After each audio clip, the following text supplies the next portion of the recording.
Bien, mesdames, messieurs, chers amis, cher Laurent Davzy, qui mieux que vous sait vos besoins, apprendre à se connaître est le premier des soins. Ces vers issus des fables de La Fontaine résument bien ce qui a présidé, cher Alain, à la création de l'Observatoire de l'économie et des territoires de Loir-et-Cher en 1995. Né du constat simple que la connaissance précise, chiffrée de notre département éclairerait l'action publique.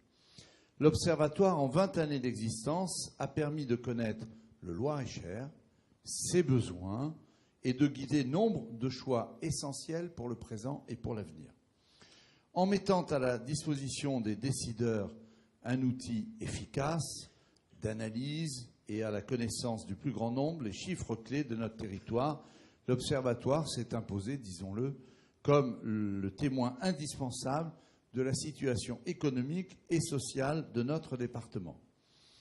Président du conseil départemental depuis 2004, j'ai pu mesurer toute la richesse des données de l'Observatoire, mais aussi et peut-être surtout toute la qualité du travail de ses membres, cherchant toujours à faire parler les chiffres, sans les faire mentir. Et on a encore eu parfaite illustration à l'instant avec son président, Alain Quilloux. L'Observatoire nous aide tous à comprendre sans prendre parti. Et vous avez vu le parfait équilibre d'Alain dans l'exposé liminaire. Quel meilleur guide pour l'action politique que celui qui témoigne de façon neutre et objective? Notre Loir-et-Cher, à l'image de la France, connaît depuis plusieurs années une situation sociale et économique tendue. En atteste, et nous sommes bien placés au conseil départemental pour le savoir, la hausse régulière des bénéficiaires du revenu de solidarité active, qui est un indicateur qui, lui, ne trompe pas et qui ne peut pas être sujet à malentendu ou à caution, dont le conseil départemental doit donc assurer la gestion. Nos concitoyens peinent à trouver un emploi, nos entreprises peinent à recruter, ce n'est pas le président Yvan Sommet qui me démentira, les marges se resserrent sans cesse et chacun, c'est bien logique, cherche à réduire ses coûts où il le peut. Cela est vrai pour les entreprises privées comme pour les collectivités territoriales. Les données de l'Observatoire le montrent, malgré des chiffres du chômage en dessous de la moyenne régionale et nationale, le Loir-et-Cher n'échappe pas aux difficultés.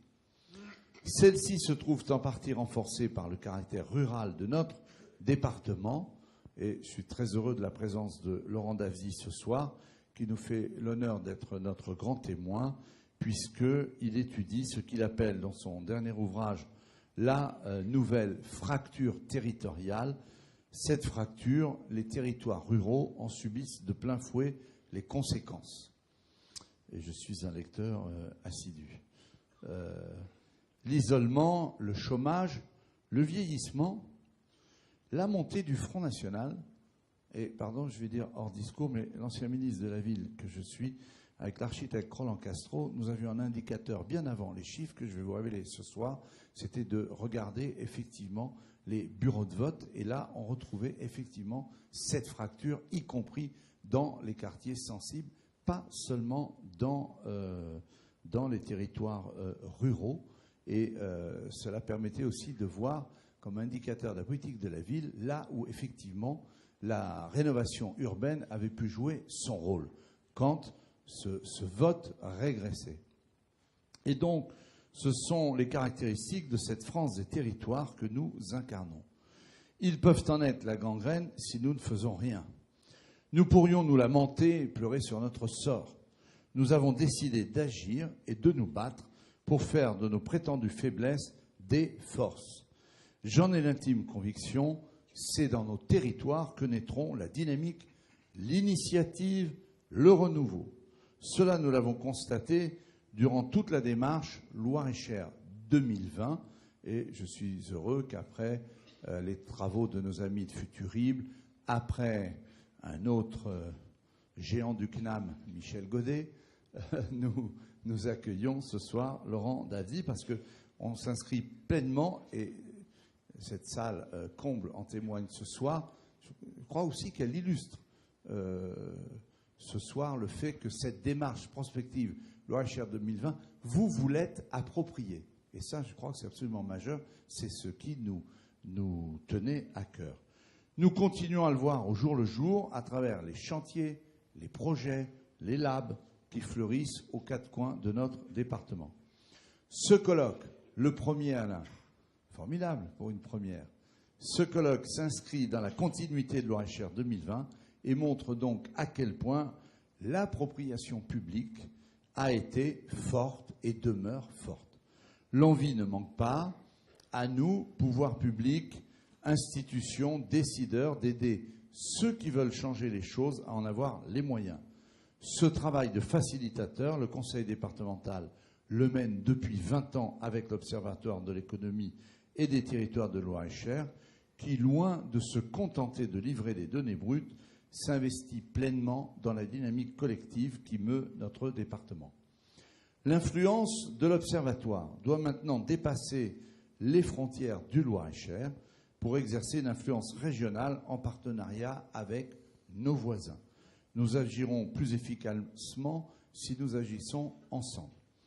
L'expertise de l'Observatoire doit bénéficier au plus grand nombre pour apporter des données claires, précises, souligner les zones de force et de faiblesse et finalement aider à la prise de décision. Avant de conclure, je voudrais saluer le formidable engagement d'Alain Quilloux, notre président de l'Observatoire, qui s'investit pleinement pour le Loir-et-Cher depuis tant d'années. Je veux souligner aussi le travail et la qualité d'échange exceptionnels que nous entretenons avec Lionel Henry, le directeur de l'Observatoire. Par son grand professionnalisme et sa disponibilité, Lionel nous aide au quotidien à mener les grands chantiers structurants pour l'avenir du Loir-et-Cher. Et je pense franchement que vous pouvez faire pour Alain et Lionel un tonnerre d'applaudissements mérités.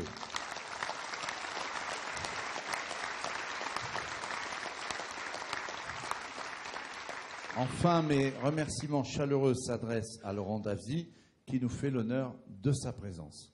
Que vos analyses nous éclairent et nous aident à poursuivre tous ensemble le travail que nous menons au service du Loir-et-Cher et des Loir-et-Chériens. Bonne soirée à tous. Et si vous me voyez m'échapper, j'essaierai d'être le plus discret possible en partant. Ne croyez pas que le président du conseil départemental est fâché, non.